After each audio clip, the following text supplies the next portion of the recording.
علامہ البشر حاجب کے متعلق لکھتے ہیں، حاجب نبی اکرم صلی اللہ علیہ وسلم کی خدمت میں حاضری کا ارادہ کرنے والے افراد کے لیے رسول اللہ صلی اللہ علیہ وسلم سے اجازت طلب کرتا۔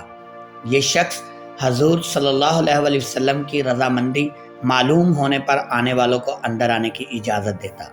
السلام علیکم، میں ہوں عمیر امانت اور آپ دیکھ رہے ہیں میرا یوٹیوب چینل۔ ناظرین، آج کی یہ ویڈیو نبی اکرم صلی اللہ علیہ وسلم کے دربان، چوکیدار اور حاجب کے متعلق ہے۔ ویڈیو پہ مزید آگے بڑھنے سے پہلے آپ سے گزارش ہے کہ ہمارے اس چینل کو سبسکرائب کر دیں تاکہ آئندہ آنے والی ہر نئی ویڈیو آپ تک جلد پہنچ سکے۔ شکریہ۔ ناظرین، اہل لغت حاجب کے لیے دربان، پہرہ دار، پردہ دار اور قاصد کا معنی استعمال کرتے ہیں۔ ان کے نزدیک دروازے پر کھڑا وہ شخص جو آنے والوں کے لیے ملاقات کی اجازت طلب کرے حاجب کہلاتا ہے۔ جب نبی اکرم صلی اللہ علیہ وسلم اپنے اہل و عیال یا کسی ذاتی کام میں مصروف نہ ہوتے تو آپ درمیانی پردہ اٹھا دیتے اور حاجت مندوں کی نظروں کے سامنے رہتے، جبکہ تخلیہ کے وقت جب آپ صلی اللہ علیہ وسلم اپنے کسی ذاتی کام میں مصروف ہوتے تو مختصر وقت کے لیے دربان مقرر فرماتے جو حاضری پر آنے والوں کے لیے انتظام کرتا۔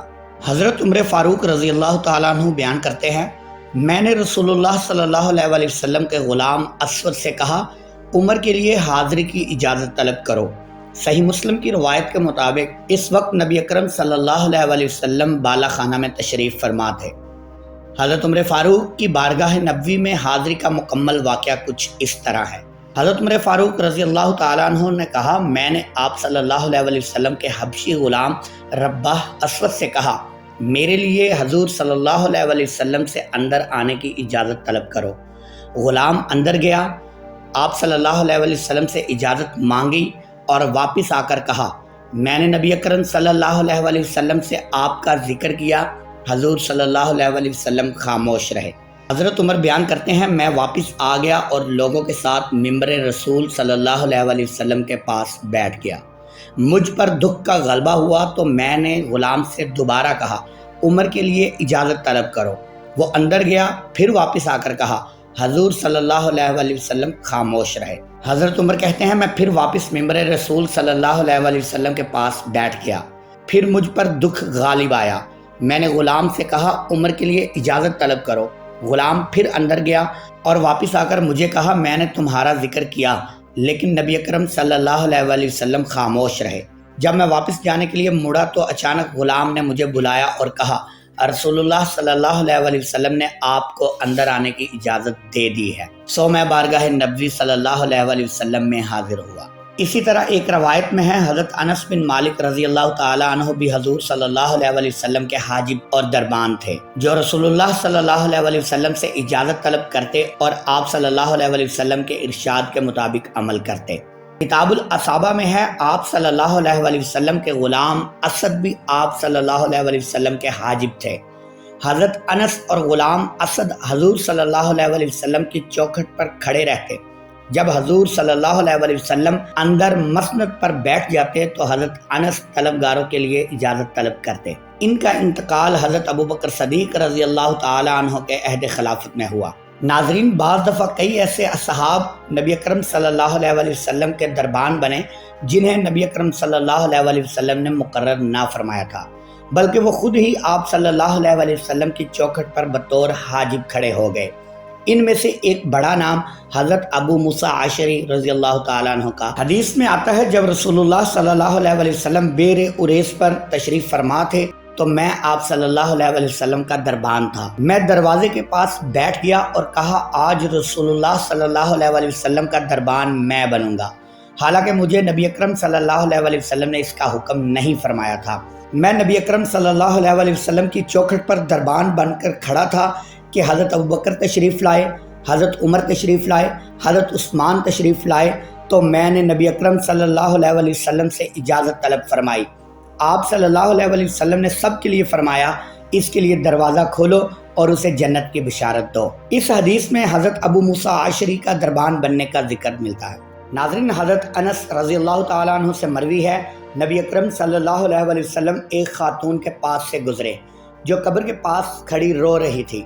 آپ صلی اللہ علیہ وسلم نے فرمایا اللہ سے ڈر اور صبر کر۔ اس خاتون نے کہا آپ مجھ سے ہٹ جائیں، آپ کو میری مصیبت جیسی مصیبت نہیں پہنچی۔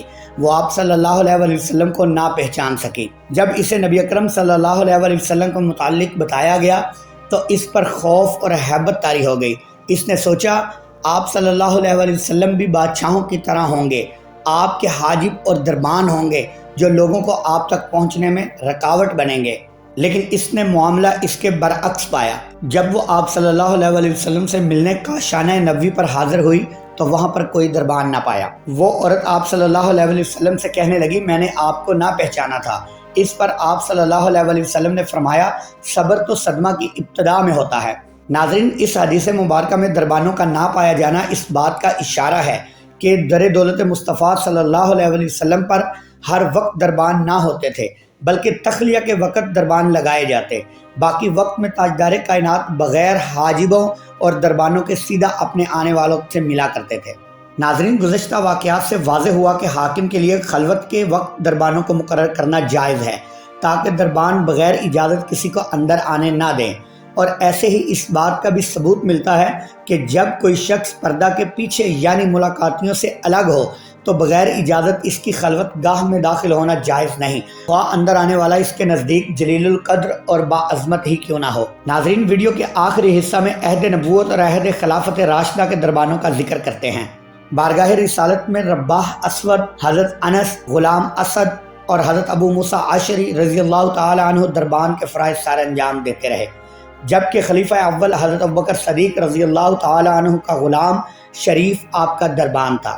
اسی طرح یرفع حضرت عمر فاروق کا دربان تھا اور خلیفہ سوم حضرت عثمان رضی اللہ تعالی عنہ کے دروازہ پر ان کے غلام حمران اور نائل دربانی کے فرائض سر انجام دیتے، جبکہ خلیفہ چہارم حضرت علی کے لیے ان کا غلام کمبر دربان اور حاجب کے فرائض سر انجام دیتا۔ ناظرین، اگر آپ کو آج کی ہماری یہ تحقیقی ویڈیو پسند آئے، ویڈیو کو لائک کریں، دوستوں کے ساتھ شیئر کریں اور ہمارے اس چینل کو سبسکرائب کریں تاکہ ہماری آئندہ آنے والی ہر ویڈیو آپ تک جلد پہنچ سکے۔ شکریہ والسلام علیکم ورحمۃ اللہ وبرکاتہ۔